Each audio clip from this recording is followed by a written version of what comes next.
Could Mr. Super Jack Wilshere be on his way back to the Emirates Stadium? 29 years of age and without a club. What today has Mikel Arteta said about a potential return? How will Arsenal line up versus Burnley tomorrow? And what has Chris Wheatley been saying about Yves Bissouma and Alexander Isak? Let's find out in the latest Arsenal news today.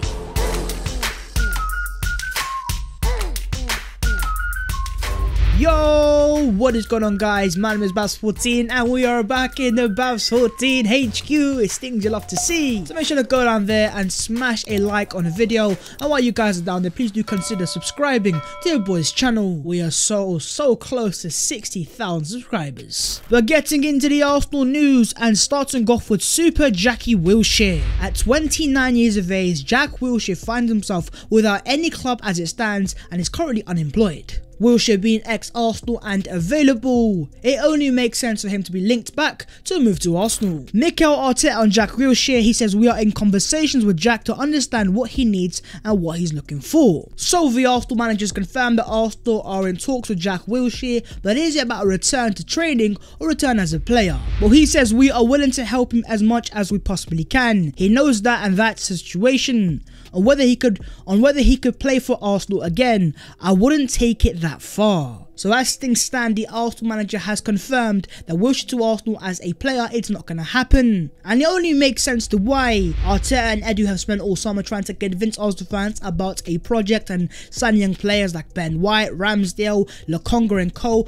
all under 23 years of age. To then go and sign a 29-year-old who's injury prone and clearly isn't the player he used to be. In terms of actual footballing sense, it makes no sense. But in terms of us Arsenal fans, we are all romantics at heart, so of course nostalgia FC is creeping in here, and that is why fans want to see Wilshere back in an Arsenal shirt. But in terms of the Arsenal manager, as of right now, he's only made available the Arsenal training ground for Super Jack Wilshere to use as much as he possibly wants. But what do you guys make of the Jack Wilshere situation? In terms of my own personal thoughts, I don't see him returning as a player, and I can understand reasons for not signing him. But if it came down to you guys, would you re-sign Jack Wilshere as an Arsenal player, or is it time to leave the past back in the past? This video has been kindly sponsored by OneFootball. OneFootball is the app when it comes to staying up to date with the world of football and all the breaking news. Whether it's transfer news for your club or any of the biggest transfers across the world. The app will also give you breaking alerts for any breaking news regarding your football club, as well as lineups, goal alerts and all the live match updates. And the best thing about it is the app is available for the price of absolutely nothing. That is right, you can download the OneFootball app for free. So hit the link down below in the description, download the OneFootball app. Not only do you guys get a fantastic product in return, but you'd also be massively helping your boys' channel out as well. Keeping it on central midfielders, Chris Wheatley has spoken on Yves Bissouma. I don't think there was an approach for him this summer. The last formal contact with the player or his representatives was in January. I don't think Bissouma is one that is likely to happen anytime soon, but it's a transfer window. So no contact between Arsenal or Bissouma's people since January 2020. I think it kind of confirms that as it stands, a move is not going to happen. And even when Arsenal were looking to sell Xhaka in the summer, it was all about Ruben Neves, Manuel Locatelli, and even Bruno Guimaraes. As much as me personally, I am a fan of Yves Bissouma, it seems as if Arsenal have another sort of profile in their minds instead. In terms of Mikel Arteta or Edu Gasper, whoever it is, someone's not convinced that Bissouma is that guy for Arsenal Football Club. But what are you guys saying about that? Do you agree or do you disagree? Chris Wheatley on Arsenal's chances of signing Isak, not impossible. I don't think anything is impossible when you're a club like Arsenal. Arsenal certainly do have the money to spend. I don't think it's one that is likely to happen anytime soon, but he is one Mikel Arteta likes. Not impossible, you say? Mr. Wheatley, are you giving us Arsenal fans hope? Because as we know, hope is a very dangerous thing when it comes to Arsenal fans and Arsenal in general. The Athletic confirmed that Edu Gasper was in contact with the agent of Isak in the summer, and now Chris Wheatley has confirmed that Arteta is also an admirer of the player. The key, of course, goes down to the finances, but as Arsenal showed last summer, over £150 million spend. When the age and the profile of the player is right, which it is with Isak, Arsenal do have the facilities to make a move happen. James Ollie says Atletico Madrid have a long long-standing interest in Alexandre Lacazette, while Juventus, AC Milan and Sevilla are also reportedly monitoring the situation. Alex Lacazette will be a free transfer come the summer, and clubs of course will want to sign him, and as it stands, as confirmed by many Arsenal sources in the past, he's not going to sign a brand new Arsenal contract. That is £50 million that Arsenal invested and are going to get nothing back in return in terms of any sort of transfer fee or any fee in general. But as things stands, Lacazette is still an Arsenal player. So where do you guys stand on Lacazette in terms of Arsenal starting positions? Is he a centre forward that Arsenal should start, or are you happy with Pierre-Emerick Aubameyang? Personally, I think I am. Right, yo, let's discuss Burnley versus Arsenal. Can I get a gargantuan back again for Arsenal against Burnley tomorrow at Turf Moor in the Premier League? It is going to be a 3 PM UK kickoff. Again, things you just love to see. And starting off for the Arsenal team news, Mo El-Neni is aiming to be back in full training next week, whereas Rob Holding sustained a heavy bruising to his right knee during training last week. He is now back in training but is not available for Saturday, and Granit Xhaka is still suspended. So that is 3 players all confirmed out for tomorrow. But in terms of the rest of the Arsenal mandem, they are all fit and they are all available. So Mikel Arteta will have a massive squad of players to select from. And so in terms of the lineup itself, I think Arteta will go for a 4-2-3-1 with Ramsdale in goal, a back four of Tomiyasu, Ben White, Gabriel Magalhaes and Kieran Tierney. It will be Sambi and Partey in midfield, and a 3 of Smith Rowe, Odegaard and Saka behind Pierre-Emerick Aubameyang.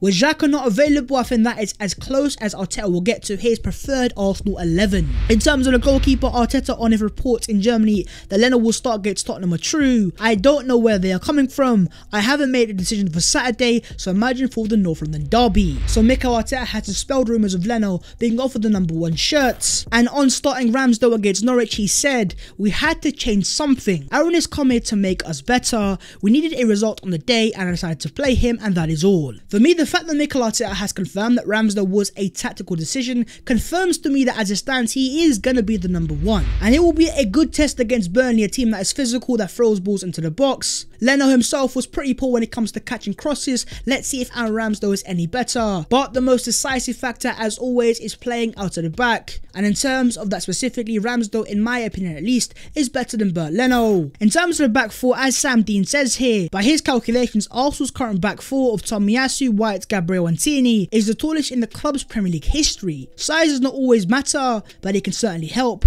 especially at Burnley, a clear strategy to add power in defence. Tomiyasu 6'3", Tierney I believe 5'11", Gabriel 6'3", and Ben White 6'1", 6'2". The height is certainly there, and make no mistake, Burnley are experts when it comes to winning headers. And so tomorrow my eyes are firmly set on a certain Benjamin White, and I want to see Benny Blanco pass the Burnley test, because up against Brentford he struggled against Tony. Burnley have similar players. The fact that we now have a aerial monster like Takehiro Tomiyasu hopefully can help our Ben White a lot more.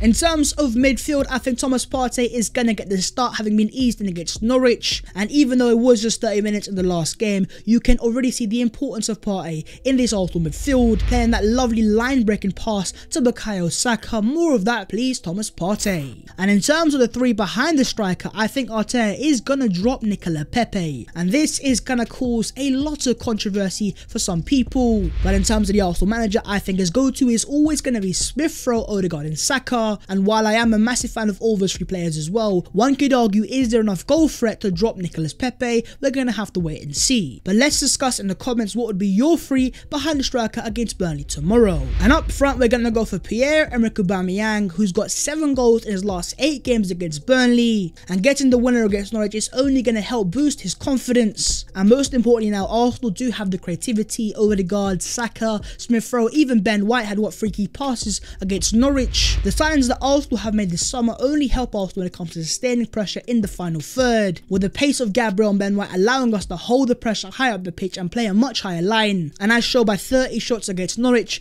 that comes from sustained final third pressure, and hopefully we see more of that against Burnley. So let me know your own thoughts on how you would line up Arsenal tomorrow, and also what are we saying in terms of score predictions? Surely it has to be an Arsenal dub and a dub only. Okay then, moving on to the other Arsenal news today, and starting off with young Estonian international goalkeeper 19-year-old Karl Hein, who is being confirmed today by Arsenal has signed a brand new contract, a long-term contract at Arsenal Football Club. We were speaking about Karl-Heinz only a few weeks ago, having put in a stunning performance for his country against Wales. And of course his contract was set to expire come the end of the season. But that, my friends, as you can see, is no longer the case, as per Isak has once again got another promising Arsenal youngster to commit his long-term future to Arsenal Football Club. And in terms of Goalkeepers FC, we now have Aaron Ramsdale, Bert Leno, Arthur Okonkwo and Karl-Heinz to add to the list. We already know Leno and Ramsdale are going to fight up for the first team. But in terms of the number 3 shirt, who should it be? Arthur Okonkwo or Karl-Heinz? Let's have a discussion down below in the comments. Arsenal youngsters Bukayo Saka, William Saliba and Gabriel Martinelli have all been nominated in the 40-man shortlist for the Tuttosport 2021 Golden Boy Award. And in terms of the younger players, that is one thing that is going right for Arsenal right now. And that is one of my only exciting factors as an Arsenal fan, that we have so many exciting young players that have so much big potential. I want to ask you guys a question of who do you guys think has the highest potential as an Arsenal player as it stands, and who is going straight to the top of European football? Chris Wheatley on Mikel Arteta's future. Chris Wheatley on the future of Mikel Arteta. I don't think KSE have any intention of sacking Mikel Arteta. He's very close to Josh Kroenke and more close than any previous manager. I really think that benefits him in terms of his position. Despite having finished 8th, Arsenal gave Mikel Arteta over £150 million to spend, the most that Arsenal have ever given to any Arsenal manager. The fact that Chris Wheatley is saying that Josh Kroenke and Arteta are pretty close, it's now making sense that why Arsenal gave Arteta so much trust